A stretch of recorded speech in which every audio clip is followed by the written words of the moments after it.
Vous êtes content? Ouais. On est bien en forme. Vive le filaf. C'est Maison Algata, donc c'était un hôtel particulier qui a été réinvesti par l'Étoile du Soleil. Donc ça c'est l'exposition à Sarah Chou.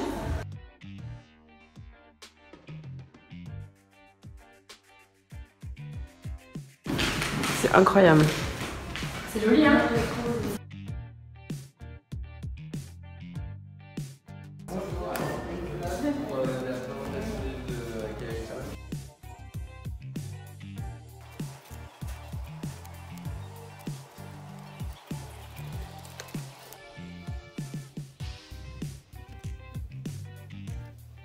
Little piece of fiction, and then for sure there's parts of me in there.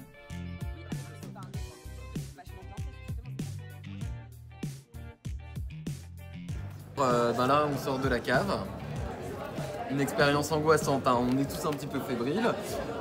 Moi, il y a quelques images qui m'ont profondément touché. Déjà, il y a un côté artificiel, là, il va mentir. Et en plus, là, elle fait un arbre. C'est un arbre en plastique de Playmobil, quoi. Donc c'est vraiment hyper artificiel. Ce matin, une visite privée de l'exposition de Thomas Lévy. C'était super cool, on a rencontré des artistes dingues et c'était très intéressant. Moi, c'était la première fois que j'avais accès aussi longtemps à des artistes vivants devant leur toile. J'ai beaucoup discuté avec Julien Benetton. Tu vois, du coup, tu peux être un artiste et fils d'agriculteur. Voilà, une belle discussion qui a commencé entre nous, qui va se poursuivre, je pense, plus tard. Le film m'a permis de voir l'œuvre dans sa monumentalité, m'a permis encore plus de confirmer mon admiration pour ce peintre. Ce que j'ai beaucoup apprécié, c'est que le documentaire parle d'un sujet, pour ma part, que je trouve assez méconnu, donc les dessous de l'exposition universelle, comment tous ces objets ont été récoltés, et ça m'a beaucoup plu. Je trouvais hyper intéressant la question de l'opportunisme dans l'art.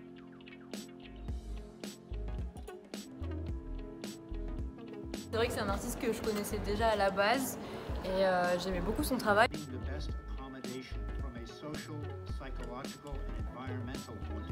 Je connaissais pas cette relation du coup avec sa femme et cette fusion-connexion qu'ils ont ensemble.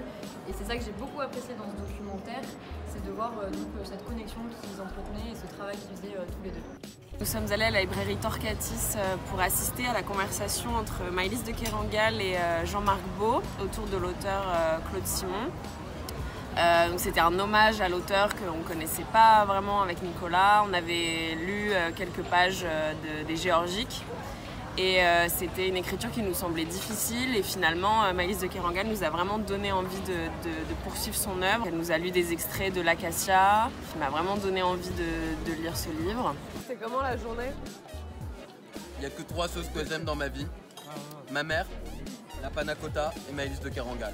La première rencontre que j'ai faite de la journée, c'est avec Isabelle Rèbre, dont le documentaire s'intitule Pollock et Pollock. Et comment il perd pied après le film, quoi. Comment il perd pied, il bascule et puis juste après il y a sa mort. Un travail de documentation remarquable, de sélection très pointue, d'échanges entre les frères. Est-ce qu'on peut rester dans l'ombre quand on est un artiste? C'est quelqu'un qui a décidé de ne jamais faire le jeu du marché.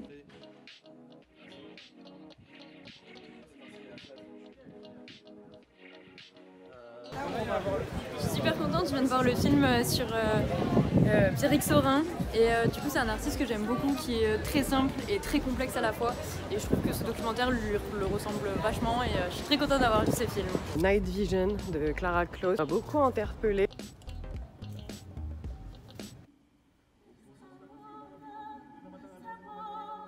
C'est l'un des artistes les plus célèbres dans le monde de l'art contemporain.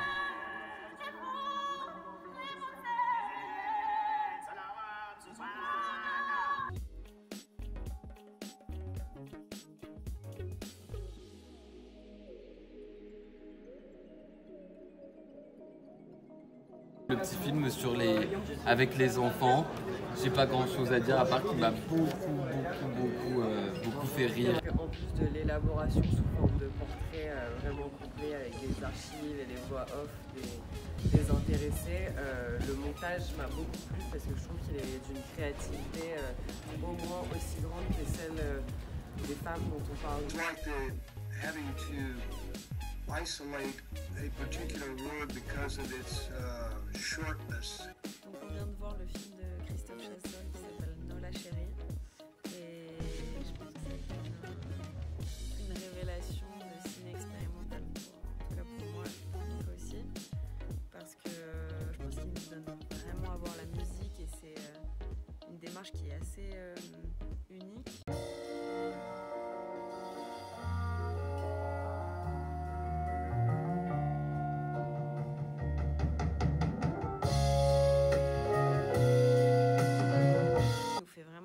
Visuellement la musique et cet effet de, ce que j'adore c'est cet effet de boucle vraiment mélodique de la musique avec l'image qui revient en boucle.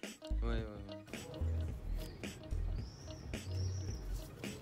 Mais du coup, est-ce que en matière de poésie, vous êtes plus touché par la poésie anglaise ou la poésie française? C'est une question douloureuse.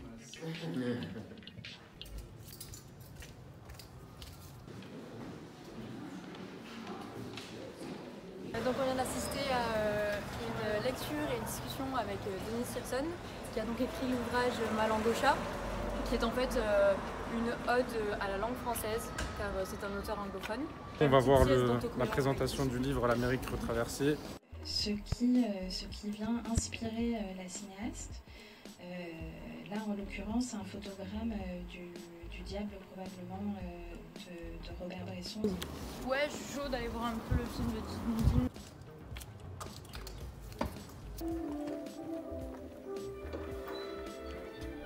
Et après je veux voir India Mort. Il se mettre des Indiens chanter et faire de la musique.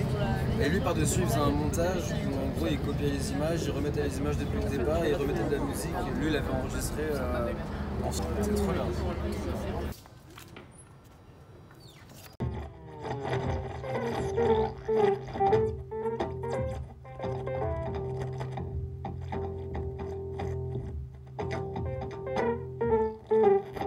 Ludie, c'est le titre de ce film inspiré d'un livre d'Hermann Hesse.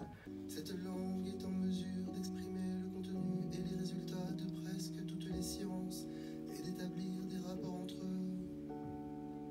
Le jeu des paires de vers se pratique donc avec toute la substance et toutes les valeurs de notre culture. Il joue avec elle, un peu comme au temps où florissaient les arts. Un peintre a pu jouer des teintes de sa palette. Ce que l'humanité a produit au cours de ses ères créatrices dans le domaine de la connaissance. Vous aimez les années 70 un petit peu, et je sais que Yellow Magic Orchestra c'est les premiers justement à avoir fait de la musique japonaise un peu arcade, et du coup est-ce que vous êtes inspiré de ça à ce moment-là? Ah non, j'ai jamais écouté Yellow Magic Orchestra, mais je connais le nom, mais je n'ai jamais. Non, mais il y a plein de choses comme ça qu'on avait. Mais merci de le pointer, je n'aurais pas fait ça.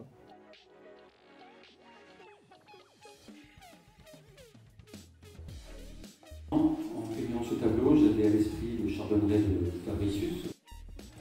Merci beaucoup. I thought that, for instance, de Kooning and Klein, they were going to replace Picasso Matisse. C'est ça que j'ai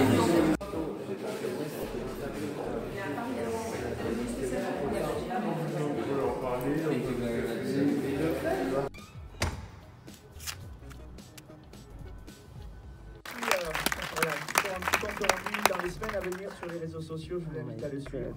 Et c'était sympa de les avoir ici. Voilà.